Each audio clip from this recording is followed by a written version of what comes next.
So as we know, UPSC exam is considered one of the toughest in the world.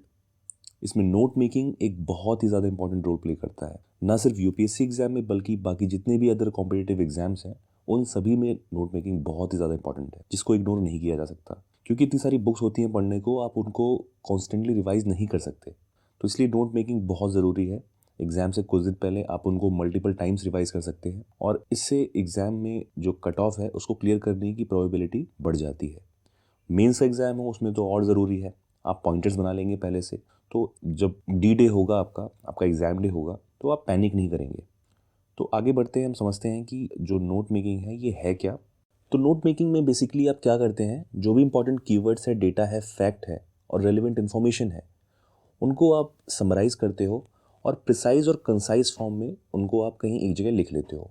ठीक है, उसके बाद उसमें आप रेगुलरली चीज़ें ऐड करते रहते हो। जब भी आप नया कुछ पढ़ते हो तो उसमें ऐड करने का स्पेस होना चाहिए। इसलिए जब आप नोट्स बनाते हो तो ये ध्यान में रखना चाहिए कि साइड में कुछ स्पेस हो। ठीक है, अगर आप डिजिटली नोट क्रिएट कर रहे हो तो वहाँ तो ऐड करना ईजी हो जाता है, बट अगर आप पेपर पे A4 शीट पे आप बना रहे हो अगर, तो वहाँ पर साइड में स्पेस होना चाहिए। मार्जिन के साइड में इतना स्पेस होना चाहिए कि आप उसमें बाद में ऐड कर सको कुछ। तो आगे बढ़ते हैं और समझते हैं कि यूपीएससी एग्जाम में नोट मेकिंग इतना ज़्यादा इंपॉर्टेंट क्यों है और क्यों ये एक बहुत ही ज़्यादा सिग्निफिकेंट रोल प्ले करता है एग्जाम प्रिपरेशन में। तो सबसे पहला, एग्ज़ाम के टाइम आपके पास ज़्यादा टाइम नहीं होता है ना, कि सारी बल्कि बुक्स को आप रिवाइज कर सकें मल्टीपल टाइम्स और पूरा सिलेबस कवर कर सकें। तो उस टाइम पे नोट मेकिंग जो है, जो भी आपने नोट्स बनाए हुए हैं उनको आप रेफ़र कर सकते हैं, ताकि आप जो भी रिवीजन है वो मल्टीपल टाइम्स हो सके आपकी। उसके बाद जो भी रेलिवेंट इन्फॉर्मेशन है, डेटा है, उसको आप फोकस कर सकते हैं, है ना। आप बाकी चीज़ों को इग्नोर करके जो भी इंपॉर्टेंट कीवर्ड्स हैं, फैक्ट्स हैं, डेटा है, डायग्राम्स हैं, फिगर्स हैं, उनको आप याद रख सकते हैं। उसके बाद आपका कॉन्फिडेंस बूस्ट होता है जब आप आंसर लिखते हैं, क्योंकि आपके पास सारा डेटा रेडिली अवेलेबल है। आपको बार बार बुक्स नहीं पढ़नी है ना, पॉइंटर्स नहीं बनाने आपको, आपके पास वो ऑलरेडी है। तो प्रीलिम्स हो या मेंस हो, दोनों के लिए ही नोट्स बहुत ज़्यादा इंपॉर्टेंट है। और उसके बाद एग्ज़ाम टाइम में आपको लास्ट मिनट का पैनिक फील नहीं होता। जैसे बाकी स्टूडेंट्स को जो भी नोट्स नहीं बनाते, उनको ये डर लगा रहता है कि इतनी जल्दी इतनी सारी बुक्स हम कैसे रिवाइज करेंगे। तो आपके लिए वो टेंशन क्रिएट नहीं होगी, आप लास्ट मिनट पे भी अपना सारा सब कुछ रिवाइज कर सकते हो मल्टीपल टाइम्स। तो ये नोट मेकिंग का फ़ायदा होता है।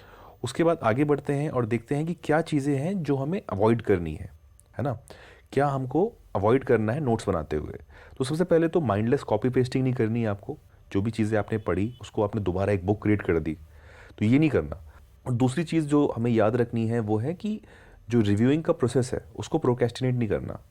टाइम पे हमको रिव्यू करना है, जो भी हम नई चीज़ें पढ़ते हैं उनको हमें ऐड करना है उसमें, है ना। क्योंकि अगर ऐसा नहीं करते तो हमारी जो नोट्स हैं वो आउटडेटेड हो जाएंगे। उसके बाद तीसरा पॉइंट जो है, कंसिस्टेंसी मेंटेन करनी है। ये नहीं कि आज नोट्स बना लिए फिर आपको याद आ रहा है कि 2-3 हफ्ते बाद आप फिर से नोट्स बनाओ, है ना। कंटिन्यू करो ये प्रोसेस डेली, या जब भी आप बनाते हो उस प्रोसेस को कंसिस्टेंसी से फॉलो करो। उसके बाद PYQ को हमेशा अपने टेबल पे रखो। हमेशा ये देखो कि प्रीवियस ईयर में क्या क्वेश्चंस पूछे गए हैं, प्रीलिम्स में, मेंस में, उसी बेसिस पे आपके नोट्स होने चाहिए। और याद रहे कि जो आपके फर्स्ट नोट्स होंगे वो हमेशा मतलब कि इतने ज़्यादा अच्छे नहीं होंगे। तो जबकि फाइनल जो आपका ड्राफ्ट होगा, जो फाइनल आपके नोट्स होंगे, वो जो होंगे जिनको आप रेफ़र करोगे एग्ज़ाम में। एक और चीज़ का ध्यान रखना है आपको, आपको खुद को लिमिट नहीं करना किसी एक सिंगल फॉर्मेट पे कि सिर्फ यही फॉर्मेट फॉलो करना है।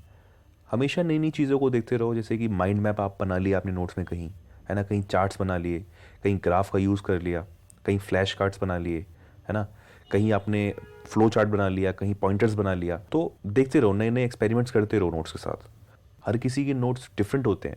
आप किसी टॉपर के नोट्स को डायरेक्टली कॉपी नहीं कर सकते, क्योंकि कुछ चीज़ें हैं जो उनको पता है ना, जो उन्होंने अपने नोट्स में ऐड नहीं करी, क्योंकि उनके लिए कॉमन सेंस है। कुछ चीज़ें ऐसी हैं जो आपको पता होंगी, है ना, जो दूसरों को पता नहीं होंगी। तो माइंडलेसली किसी के नोट्स कॉपी मत करो, और फियर ऑफ मिसिंग आउट भी हटा दो। आपको PhD नहीं करनी किसी सब्जेक्ट में, आपको बस एग्ज़ाम क्लियर करना है। तो ये चीज़ें आपको ध्यान में रखनी है।